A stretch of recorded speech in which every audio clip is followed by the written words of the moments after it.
Hello everyone, vector calculus के lecture में आपका स्वागत है। डियर्स, प्रीवियस लेक्चर में हमने कुछ थ्योरम्स की थी। आज उसी को कंटिन्यू करते हुए नेक्स्ट थ्योरम है। क्या है नेक्स्ट थ्योरम, देखते हैं कि नेक्स्ट थ्योरम है the necessary and sufficient condition for the vector function F of a scalar variable T. F कोई फंक्शन दिया है स्केलर वेरिएबल टी का, हैव ए कांस्टेंट डायरेक्शन इस कंडीशन के अंदर। वो कहता है कोई वेक्टर फंक्शन है स्केलर वेरिएबल टी का, अगर उसकी डायरेक्शन कांस्टेंट होगी तो किस कंडीशन में होगी? If and only if condition है cross product of vector F और डेरिवेटिव ऑफ वेक्टर एफ का इक्वल टू 0 होगा।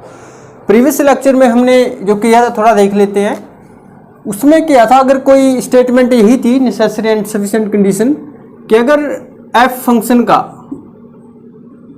जो क्या था मैग्नीट्यूड क्या था, अगर पूरा एफ कांस्टेंट था, पूरा एफ वेक्टर क्या था कांस्टेंट था, तो क्या थी डेफिनेशन कंडीशन? ये थ्योरम की थी। और सेकंड की थी हमने कि अगर जो वेक्टर एफ है उसकी सिर्फ मैग्नीट्यूड कांस्टेंट होगा, मैग्नीट्यूड क्या होगा? कांस्टेंट होगा। वो क्या कंडीशन थी कि वेक्टर एफ का डॉट प्रोडक्ट होगा डेरिवेटिव ऑफ उसी वेक्टर के साथ 0। आज हम देख रहे हैं नेसेसरी एंड सफिशिएंट कंडीशन किसके लिए कि जो वेक्टर दिया है उसकी डायरेक्शन कांस्टेंट दी है, मैग्नीट्यूड कांस्टेंट नहीं है। यहां पर हो भी सकता है नहीं भी हो सकता है, बट डायरेक्शन कांस्टेंट है तो ये रिजल्ट एप्लीकेबल होगा। करते हैं इसको, देखते हैं कैसे करोगे आप। तो वेक्टर ये आप लिख ही लोगे कि कोई वेक्टर एफ है, वो क्या है? वेक्टर फंक्शन है स्केलर वेरिएबल टी का। हम सीधा ही लिखते हैं कि आती है इसके ऊपर। हम एफ को कैसे लिख सकते हैं? जैसे अगर कोई वेक्टर हो, हमारे पास कोई वेक्टर होता है, जैसे हम 3D के अंदर करते हैं, ये एक्स एक्सिस हुआ, ये वाई एक्सिस, ये जेड एक्सिस। इसके अलोंग जो वेक्टर लेते हैं हम क्या लेते हैं? यूनिट वेक्टर आई कैप लेते हैं एक्स एक्सिस के अलोंग, और वाई के अलोंग जे कैप, जेड के अलोंग ठीक है। ये क्या है? इसके यूनिट वेक्टर है। किसके अलोंग? एक्स के अलोंग। अगर एक्स वेक्टर को हम लिखें पूरी तरीके से, अगर इसको एक्स वेक्टर हम एज इट इज लिखें तो क्या होगा? साथ में एक्स जो इसका क्या है मैग्नीट्यूड है, और इसकी डायरेक्शन क्या है? ये है। मैग्नीट्यूड को हम कैसे लिखते हैं? जब वेक्टर का मैग्नीट्यूड हम ये एरो का निशान हटा देते हैं तो क्या बन गया? ये वेक्टर है। इट मींस हम हर एक वेक्टर को उसके मैग्नीट्यूड इनटू में डायरेक्शन में रिप्रेजेंट कर सकते हैं अगर कोई वेक्टर हो। अगर एफ वेक्टर है तो हम वेक्टर को भी ऐसे लिख सकते हैं, एक वेक्टर एफ के अलोंग इसका यूनिट वेक्टर होगा और जो इसका मैग्नीट्यूड होगा। हम इसको कैसे लिख सकते हैं? हम भी इसको ऐसे लिख सकते हैं। ये मैग्नीट्यूड हुआ और इसकी डायरेक्शंस को हमने क्या लिखा? ये लिखा। इसकी डायरेक्शन में जो यूनिट वेक्टर है। अब इस मोड को हमने क्या लिख लिया? आप एफ लिख लो। आप ये क्या, हमने एरो हटा दिया। इट मीन जब एफ के ऊपर एरो ना हो तो इस वेक्टर फंक्शन का ये क्या है? मैग्नीट्यूड है। और डायरेक्शन को क्या लिख लिया हमने? यूनिट वेक्टर को हमने क्या लिख लिया? एफ से डिनोट कर लिया। हम इसको ऐसे भी लिख सकते हैं। वेयर आप ऐसे भी कर सकते हो, कोई प्रॉब्लम नहीं है, लेकिन करने में आसानी होगी अगर हम ऐसा लिखें। Where F is a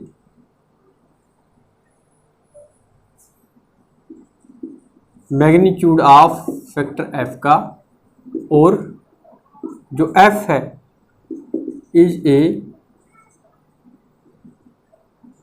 unit vector along F या in the direction of F के।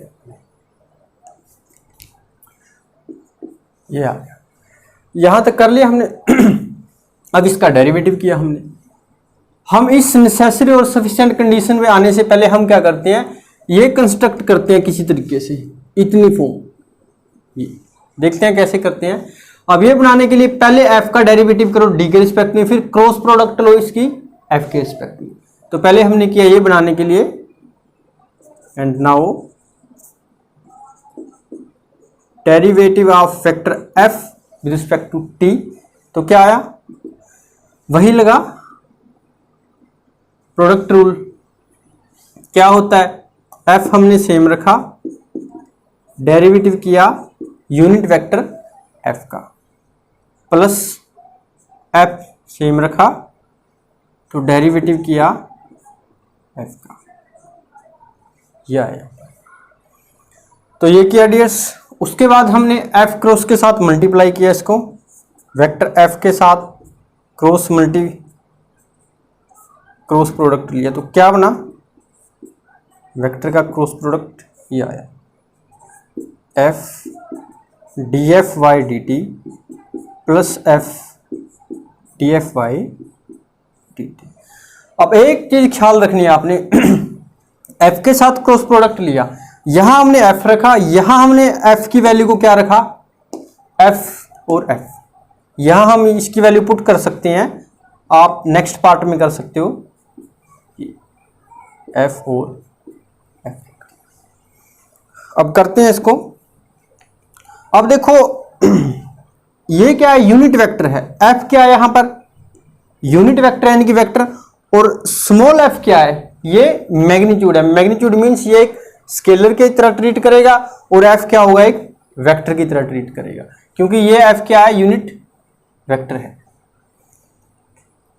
हम कर सकते हैं, जब हम स्केलर के साथ मल्टीप्लिकेशन करते हैं तो क्या आएगी, एफ का स्क्वायर। अब वेक्टर है ना ये, अब वेक्टर कौन से बचे, वेक्टर एफ, और एफ और डी एफ क्या है, ये वेक्टर है, ये क्या थे, स्केलर थे, और एफ और डी एफ ये क्या है, वेक्टर है। तो वेक्टर के बीच में जो प्रोडक्ट होगी वो क्रॉस प्रोडक्ट होगी, इसको हम ऐसे लिख सकते हैं। अब इसी तरह ऐसे एफ को हमने एफ के साथ किया, यहां देखो एफ और ये क्या है, ये स्केलर है, अगर ये स्केलर है तो क्या बनेगा, F into D F Y D T, simple multiplication होगी। आप डॉट प्रोडक्ट भी नहीं लिखना, क्योंकि ये स्केलर है, दो स्केलर के बीच में हम कभी भी डॉट प्रोडक्ट नहीं करते, दो स्केलर के बीच में सिंपल मल्टीप्लीकेशन होगी। स्केलर प्रोडक्ट भी हम दो वेक्टर के बीच में कर सकते हैं, यहां गलती से ऐसे मत लगा दें। तो अब एफ का डॉट प्रोडक्ट किसके साथ लिया हमने, एफ का एफ के साथ लिया, और ये क्या था, एक वेक्टर था। अगर ये वेक्टर था तो क्या लिख सकते हैं इसको, एफ क्रॉस एफ लिख सकते हैं। यहां से देख लेना डीएस कैसे लिखा हमने, कि जो स्केलर होगा स्केलर की सिंपल मल्टीप्लिकेशन होगी, और जो वेक्टर होगा वेक्टर को हम वेक्टर की फॉर्म में लिखेंगे, और वेक्टर का मल्टीप्लिकेशन भी क्या होता है, एक वेक्टर ही होता है। अब देखते हैं इसको। अब देखो वेक्टर है, जैसे हम आई वेक्टर का आई के साथ क्या करें, 0 होगा। अगर इसका डॉट प्रोडक्ट करें क्या होता है, 1 होता है। अगर क्रॉस प्रोडक्ट करें किसी सेम डायरेक्शन वाले वेक्टर की तो 0 होगी। तो यहां पर क्या आएगा, हमने पीछे रिजल्ट किया था, ये क्या आएगा, 0 आ गया। अब इसकी वैल्यू क्या आई, 0, तो बचा क्या, बचा हमारे पास ये साथ में 0 यहां पुट कर दिया। यहां तक आए हम। अब इसको हम कोई नाम देते हैं, इक्वेशन 1, 2 या 3। इक्वेशन नंबर 1 इसको हमने नाम दिया। अब ये हमने ये कंडीशन बना ली, देखो यहां पर, यहां तक पहुंच गए हम। अब आगे हमने शुरू करना है भी नेसेसरी कंडीशन और सफिशिएंट कंडीशन शुरू हमने कहां से करनी है। इसको इरेज करते हैं, तो देखते हैं नेसेसरी कंडीशन क्या है, इसे याद रखना आप।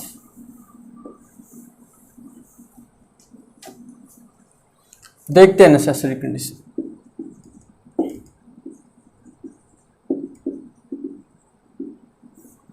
क्या है नेसेसरी कंडीशन, हम लेके चलेंगे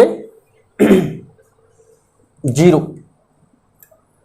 डायरेक्शन को क्या लेके चलेंगे, कांस्टेंट। जो एफ था, एफ को क्या लेके चलेंगे हम, कांस्टेंट। एफ क्या था, F is a unit vector और इसकी डायरेक्शन क्या है, constant. And F has a constant direction. देखते अगर एफ क्या था, यूनिट वेक्टर था जिसकी डायरेक्शन क्या थी, जिसकी डायरेक्शन क्या थी, कांस्टेंट थी। अगर इसकी डायरेक्शन कांस्टेंट है तो डी एफ बाई क्या लिख सकते हैं हम इसको, या आप ऐसे भी कह सकते हो इसको, दूसरे तरीके से अगर हम देखें आप ऐसे लिख सकते हो इसको, F is a unit vector और क्या है ये, कांस्टेंट है। क्या है ये, कांस्टेंट है। अगर unit vector, unit direction constant हुई, एफ की जो डायरेक्शन कांस्टेंट हुई,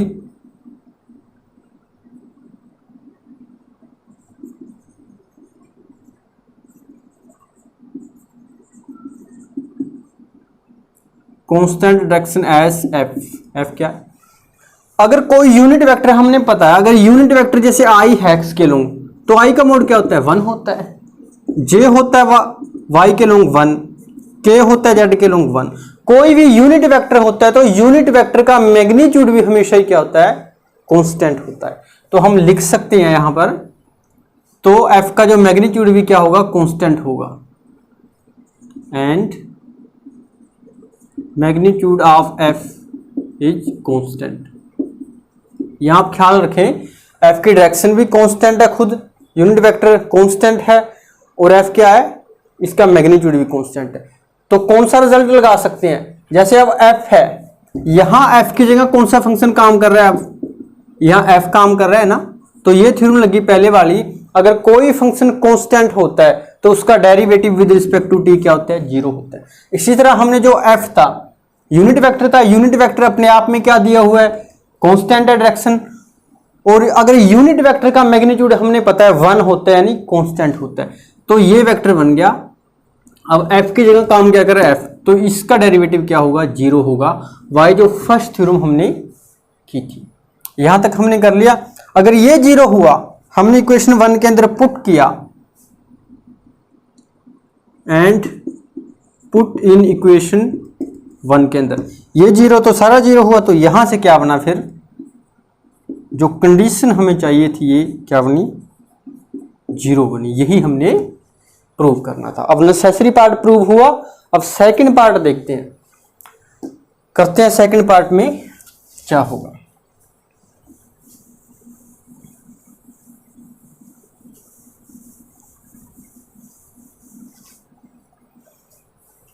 देखते हैं। अब सफिशिएंट कंडीशन हुई,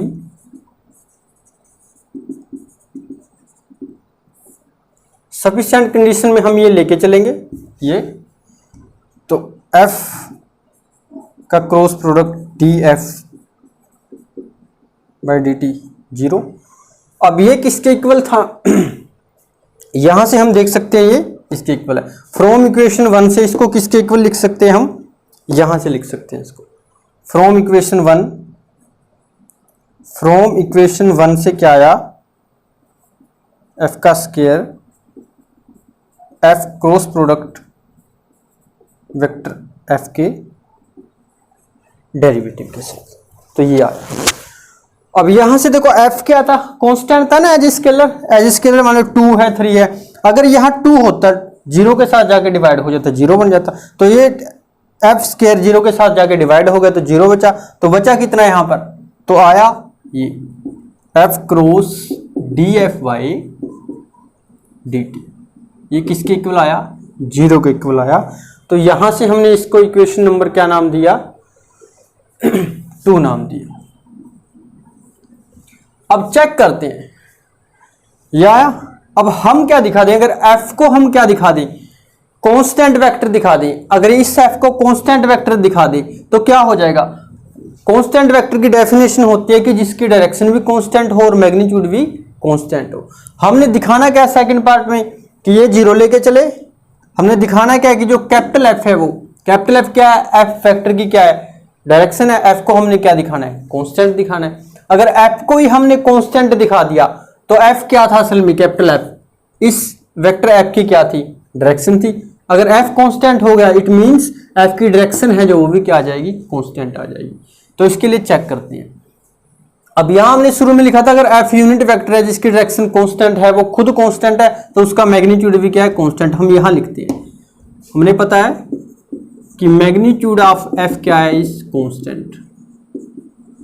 अगर मैग्नीट्यूड कांस्टेंट हुआ, हमने थ्योरम की थी अगर किसी वेक्टर का मैग्नीट्यूड क्या है? कांस्टेंट है, F has a constant magnitude. किस कंडीशन में? कि एफ का डॉट प्रोडक्ट एफ के डेरिवेटिव के साथ क्या होता था? जीरो होता था। अब यहां पर उस थ्योरम में एफ की जगह काम क्या कर रहे हैं? हम एफ पे काम कर रहे हैं। तो ये थ्योरम लगी यहां पर, अगर इसका मैग्नीट्यूड कांस्टेंट है तो एफ का डॉट प्रोडक्ट डी एफ के साथ क्या आएगा? जीरो आया। ये इक्वेशन 3। अब यहां से देखो इक्वेशन 2 और 3 से यहां क्या कह रहा है कि यहां तो इसका क्रॉस प्रोडक्ट जीरो है, यहां डॉट प्रोडक्ट जीरो है। तो कब पॉसिबल हो सकता है? किस कंडीशन में पॉसिबल हो सकता है? देखो दो वेक्टर की डॉट प्रोडक्ट भी ले सकते हैं, मानो ये वेक्टर है, ये कोई प्रॉब्लम नहीं है। दो वेक्टर की डॉट प्रोडक्ट भी ले सकते हैं, क्रॉस भी, बट ये है कि इनकी क्रॉस प्रोडक्ट वेक्टर की वेक्टर आएगी और ये क्या आएगी? स्केलर आएगी। बट हम कर सकते हैं, ये कोई प्रॉब्लम नहीं है। मेन प्रॉब्लम है कि ये भी जीरो के इक्वल है, ये भी जीरो के इक्वल है। यहां से कंडीशन क्या राइज होती है? क्योंकि जो वेक्टर एफ था, एफ की तो डायरेक्शन थी, एफ क्या था? Not equal to zero. F vector तो जीरो हो ही नहीं सकता, अगर किसी की डायरेक्शन ही जीरो होगी फिर तो कुछ हम कर ही नहीं सकते। तो यहां से क्या हुआ? एफ जीरो नहीं हुआ तो जीरो किसको होना पड़ेगा? यहां से जीरो हुआ, जो एफ का डेरिवेटिव है वो क्या आया? जीरो आया। अगर फंक्शन का डेरिवेटिव जीरो आया तो वही फर्स्ट ये थ्योरम फिर लगी जो इससे पहले वाली थ्योरम थी। अगर किसी फंक्शन का डेरिवेटिव जीरो आ जाए तो वो क्या होता है? वो वेक्टर कांस्टेंट होता है। तो वाई फर्स्ट थ्योरम थी जो हमने की थी कि एफ कांस्टेंट फंक्शन है, जैसे एफ के लिए किया था। तो यहां पर क्या आ गया? F is a constant vector, ये कांस्टेंट वेक्टर। अगर ये कांस्टेंट है तो एफ का मैग्नीट्यूड भी कांस्टेंट होगा और डायरेक्शन भी क्या होगी? कांस्टेंट होगी। यही हमने प्रूव करना था। यहां मैग्नीट्यूड भी कांस्टेंट और डायरेक्शन भी कांस्टेंट, क्योंकि दिखाना क्या है? इसकी डायरेक्शन भी कांस्टेंट और मैग्नीट्यूड भी कांस्टेंट। यही आ गया। हमने पूरे एफ को ही क्या दिखा दिया? कांस्टेंट। और एफ क्या था असल में? एफ की डायरेक्शन थी। हमने डायरेक्शन को ही क्या दिखाना था? कांस्टेंट दिखाना था। तो डियर्स ये थ्योरम थी, इंपॉर्टेंट थ्योरम है। जो दो थ्योरम हमने कल की थी प्रीवियस लेक्चर में, एक आज की। कोई डाउट हो तो आप दोबारा इसको देख सकते हो। इसके बाद हैं कुछ एग्जाम्पल हैं, बिल्कुल इजी हैं। मुझे लगता है कि उन पे टाइम खराब किया जाए। बहुत ही इजी एग्जाम्पल है, जो थ्योरम यूज होती है उसमें आप देख लेना। मोस्टली क्या यूज होगा, जैसे एग्जाम्पल में आप करोगे कि वो दे देगा कि कोई वेक्टर ए वी क्या है? कांस्टेंट है। अगर कांस्टेंट वेक्टर है तो उनकी डेरिवेटिव क्या होगी? जीरो होगी। तो बहुत इजी आप कर सकते हो।